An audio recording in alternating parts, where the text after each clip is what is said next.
Bonjour à tous, je suis ravi de vous retrouver pour un nouveau mystère.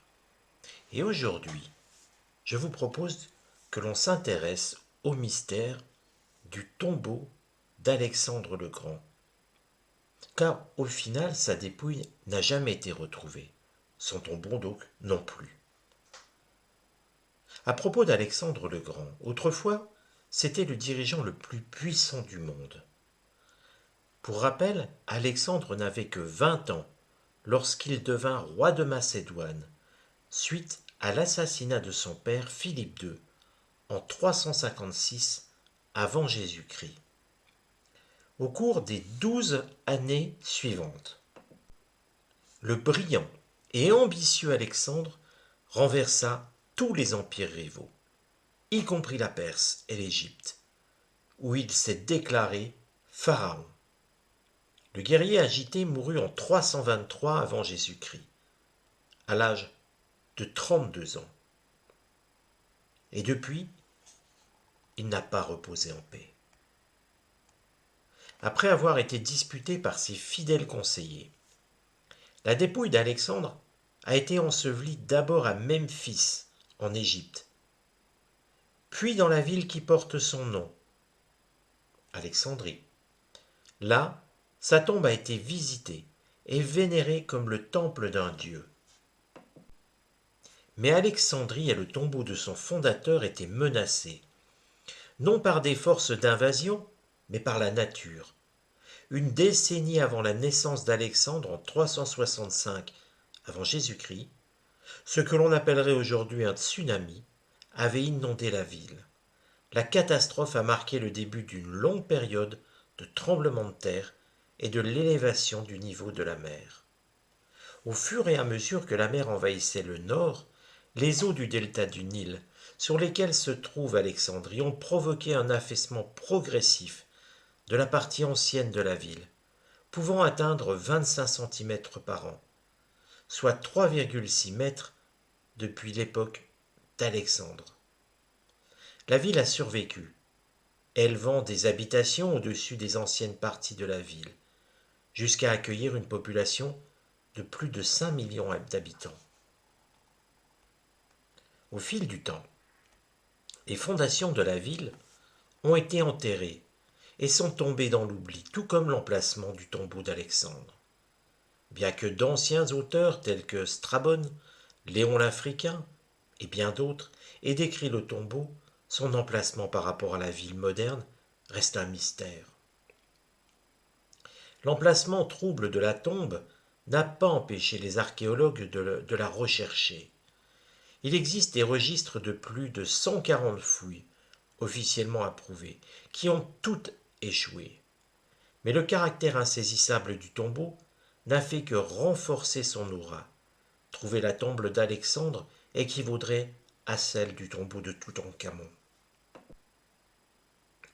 Une célèbre archéologue, Calliope Limnaeos Papacosta, continue à espérer une découverte historique, guidée par des récits anciens et une carte d'Alexandrie datant du XIXe siècle. Elle utilise également des technologies modernes, telles que la tomographie de résistivité électrique, pour déterminer où creuser. Cette technique fait passer un courant électrique dans le sol pour mesurer la résistance et détecter les vacuités ou les objets sous la surface. Jusqu'à présent, son équipe a identifié 14 anomalies, qui pourraient être des ruines anciennes très loin sous terre. En utilisant entre autres ces méthodes, Papacosta découvre de plus en plus d'éléments de l'ancien quartier royal de la ville, notamment une voie romaine, et les vestiges d'un gigantesque édifice public, pouvant indiquer la localisation du tombeau d'Alexandre. Mais faire des découvertes dans la région n'est pas chose facile. Je suis heureux de ne pas avoir abandonné lorsque je suis arrivé au niveau de la nappe phréatique, a déclaré Papacosta, qui a dû mettre au point un système élaboré de pompes et de tuyaux pour maintenir le site suffisamment sec afin de pouvoir procéder à des fouilles. J'insistais et continuais, et je continue encore. Cette opiniâtreté Ces années de travail lent et minutieux distinguent l'archéologue. Il est rare de trouver quelqu'un qui a excavé un seul site pendant 21 ans. Papa Consta est comparé à un boxeur qui tombe encore, et pourtant retourne sur le ring. Elle fait les 9 rounds complets. Au fil des années, Papa Costa est devenu de plus en plus convaincue qu'elle se rapprochait du tombeau d'Alexandre le Grand. Elle tempère cependant son optimisme avec une bonne dose de réalisme. Bien sûr, ce n'est pas facile à trouver, mais je suis certaine d'être dans le centre d'Alexandrie, dans le quartier royal, et toutes ces hypothèses me sont favorables. Alors ce que je vous propose, eh bien, c'est de prendre l'oracle de Béline, et puis déterminer déjà, est-ce que le corps d'Alexandre le Grand est encore à Alexandrie? Ça serait quand même bête de chercher à cet endroit s'il n'y est plus. Et ensuite, s'il y reste, de rechercher quels sont les signes distinctifs qui pourraient permettre un jour à un archéologue ou une archéologue de trouver. Alors essayons et voyons. Ce qui est intéressant, c'est que je ne connais pas la ville d'Alexandrie. Je n'y suis jamais allé. Je n'ai donc aucun point de repère. Et donc, toute la technique va être pure, dans le sens où je ne suis pas guidé par mon mental. À aucun moment mon mental ne peut apparaître, puisqu'en fait, je n'ai pas de repère. Je vais donc donner des informations sans savoir de quoi je parle. La voyance permet ce genre de choses. C'est presque d'autant plus fiable quand on ne connaît pas le lieu. Par contre, les personnes qui peuvent connaître Alexandrie, eux, peuvent se raccrocher à ce que je vais prédire, à ce que je vais pouvoir délivrer comme message.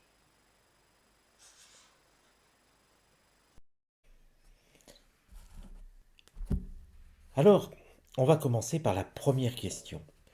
Comment a évolué la dépouille d'Alexandre le Grand depuis qu'elle a été mise à Alexandrie?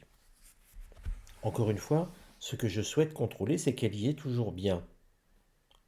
Ce serait quand même ballot avoué de chercher un endroit où il n'y a plus rien. Donc on peut peut-être y voir des inondations au-dessus de la dépouille, on peut peut-être y voir des affaissements de terrain, ce qui viendrait confirmer le texte que je vous ai lu, ou peut-être un départ. Nous avons en tout cas l'étoile de l'homme, qui représente Alexandre le Grand, qui représente aussi sa dépouille. Ce qui est intéressant, c'est que nous y voyons une étoile, à 6 branches. Certes, en voyance, ça veut bien dire que c'est la personne, mais il faudra vérifier que ce n'est pas non plus, je dirais, un indice pour trouver cette dépouille. Il semblerait que cette dépouille, tout à l'heure je vous disais qu'elle n'a pas pu reposer en paix, ça se confirme. La réussite n'est jamais là, comme si on n'avait jamais trouvé le bon terrain. Ça m'évoque où on a mis la dépouille en terre là, puis ça n'allait pas. Il y avait un problème, on l'a déplacé. Encore une fois, ça ne veut pas dire qu'on l'a déplacé hors d'Alexandrie. Mais c'est pas une dépouille qui est restée en paix.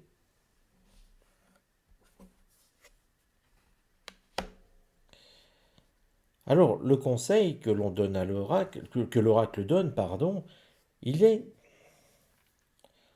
de regarder où sont les bijoux.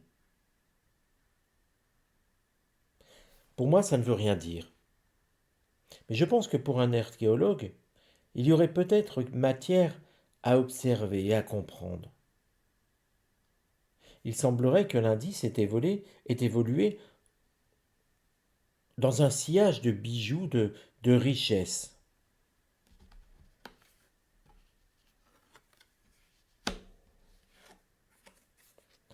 Et nous terminons en résultat par 2 cartes lunaires, des émotions. Ici, dans la synthèse, on y voit du vent qui pourrait s'apparenter au tsunami ou à des phénomènes identiques. Et si vous regardez comment il a évolué, cette tombe, cette dépouille, on y voit au loin une butte et un petit mausolée, je vais dire, ou habitation ou palais. Ce qui montre que cette dépouille, elle a évolué. Mais je n'ai pas le sentiment qu'elle est sortie d'Alexandrie. Par contre, la trahison semble montrer qu'elle n'est peut-être plus dans un palais royal. On a trahi cette dépouille parce que le palais royal, c'est quelque chose de noble, c'est quelque chose euh, qui impose une forme de stature. On a l'impression que l'oracle nous dit, cette dépouille a été trahie dans l'au-delà. Et on l'aurait mis plutôt dans des tombes plus communes. On a trahi son rang en tout cas. Et on n'a pas respecté cette dépouille. Alors maintenant, eh bien l'idée, oui, elle est à Alexandrie. On n'a pas vu la carte de départ, ou une autre carte qui montre que le corps, que plutôt la dépouille a été dispersée. Nous aurions eu des cartes martiennes, par exemple, qui auraient pu le montrer. Là, on est plutôt sur l'idée que cette dépouille, eh bien, elle est bien en Alexandrie, mais peut-être pas dans un quartier royal. Alors, avec trois cartes. Trois cartes, ou plutôt déjà une. Désolé, je change d'avis. On va voir un petit peu comment ça se déroule. Dans quel quartier se trouve la dépouille d'Alexandre le Grand? Et quand je dis dans quel quartier, j'y mets l'intention de savoir dans quel quartier actuel.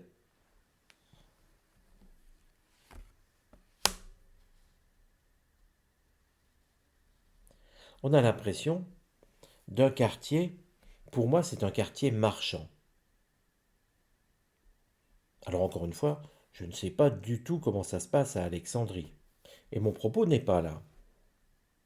Certes, c'est un quartier marchand, vous le voyez, mais je n'ai pas l'impression que c'est un quartier, on va dire, de vendeurs à la sauvette.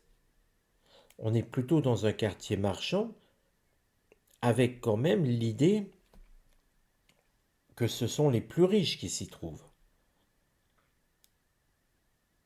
À quelle distance de la surface pourrait se trouve la dépouille d'Alexandre le Grand?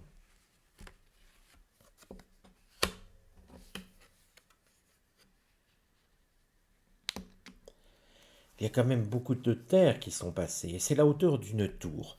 Alors une tour, vous me direz, tout dépend de la tour, et vous aurez raison. Moi, j'aurais dit, vous voyez, une dizaine de mètres. On est bien loin des 3 mètres dont on parlait dans le récit. 3 mètres, c'est vrai, il y a des tours de 3 mètres, mais j'ai l'impression que c'est plus profond que cela. Et surtout, il est recouvert de pierres, non pas de terre, mais là de pierres. Et qu'avant de trouver la dépouille, on trouvera plein de pierres autour. Alors difficile de creuser à un endroit où il y a de l'activité. Je pense que ça ne va pas être simple. Quel point remarquable, quelle carte représente le point le plus remarquable dans les environs de la dépouille d'Alexandre le Grand?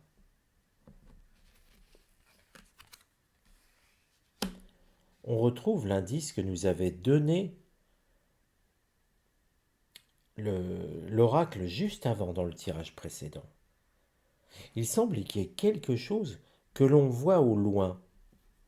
Un mont, une butte, un bâtiment avec un drapeau qui flotte.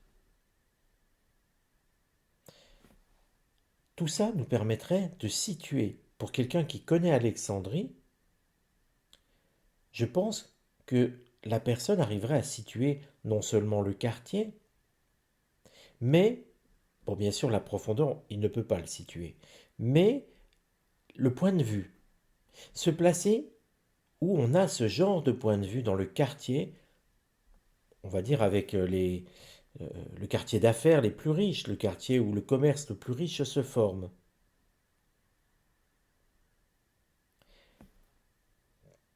Quelle carte représente le conseil à donner à cet archéologue pour trouver la dépouille d'Alexandre le Grand, pardon.